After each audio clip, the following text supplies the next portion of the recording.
I think it was Brian. I told us that you might not want to go in there. It's a town hall meeting. We're not having a wedding, so.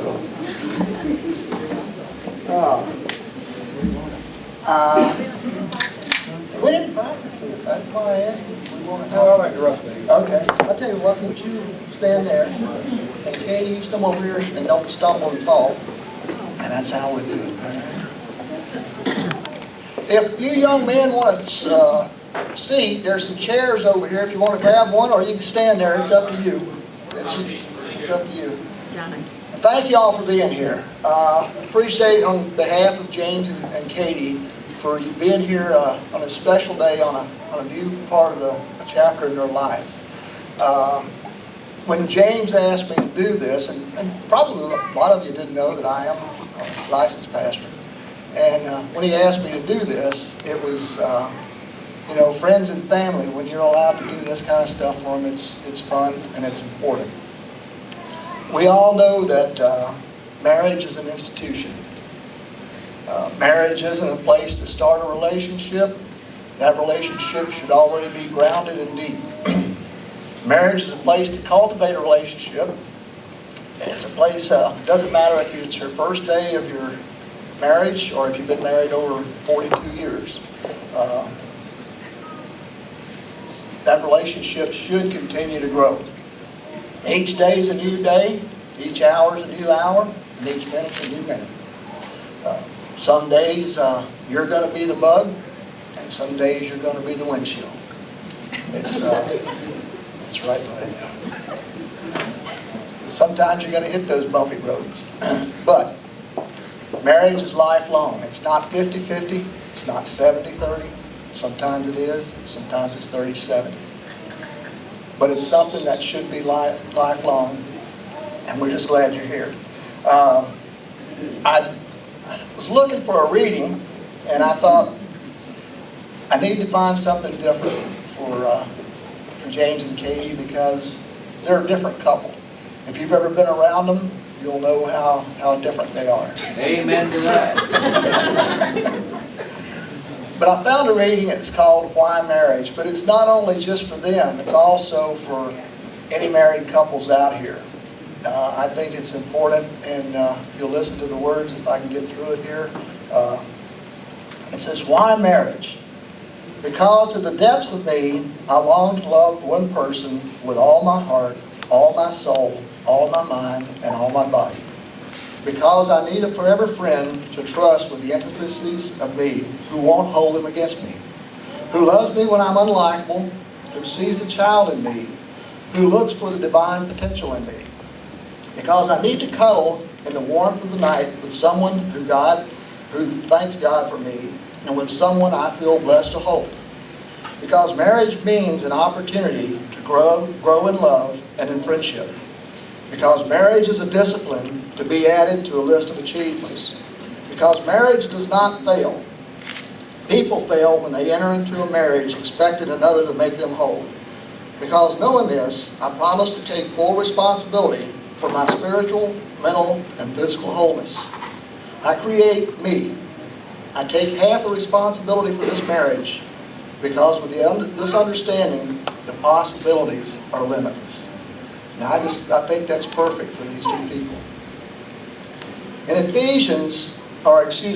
In chapter 5 of Ecclesiastes, verses 9 through 12, the Bible tells us 2 people are better off than one, for they can help each other succeed. If one person falls, the other can reach out and help. But someone who falls alone is in real trouble. Likewise, 2 people lying close together can keep each other warm. But how can one be warm alone? A person standing alone can be attacked and defeated, but 2 back to back can conquer. So God intended us to have somebody to get old with. And we know James is old, but he's going to get old. And then in Ephesians, it tells us how that relationship should be. It says, wives and husbands, submit to one another out of reverence for Christ. For wives, this means submit to your husband as to the Lord. As the church submits to Christ, so you wives should submit to your husbands in every way.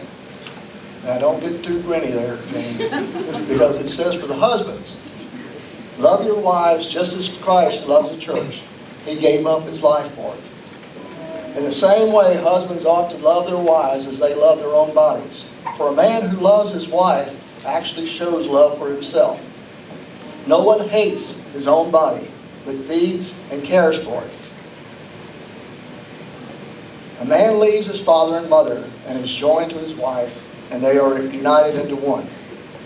So again, each man must love his wife as he loves himself, and the wife must respect her husband. Are you two ready? I was going to say, who's got the reins? You might need them.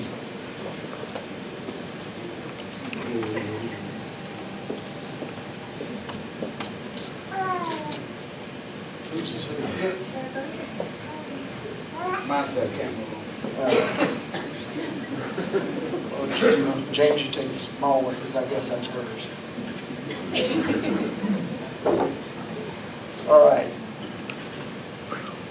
James, do you take Katie to be your wife in sickness and health, for richer or poorer, to have and to hold till death do you part? And if you do, say I do.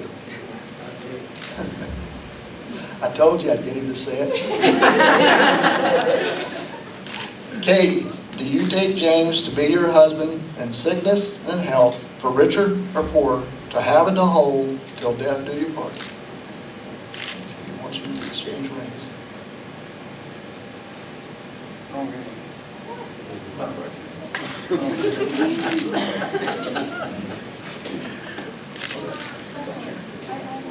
Oh, yes. Okay, let's go for a walk.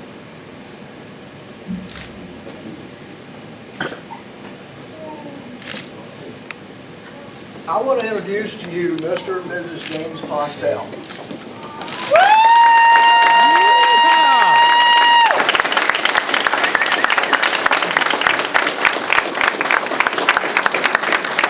You being here today as a witness, you have the right, anytime that you see that there's a flaw in their marriage, you have the right to question that flaw.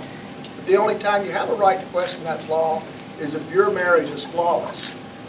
This isn't just a wedding for James and Katie, even though it's a special day for them. It's also a marriage for you. Just to think about when you were brought together as a couple to be united, that from that day on, till death do you part, you're one. Kiss your wife.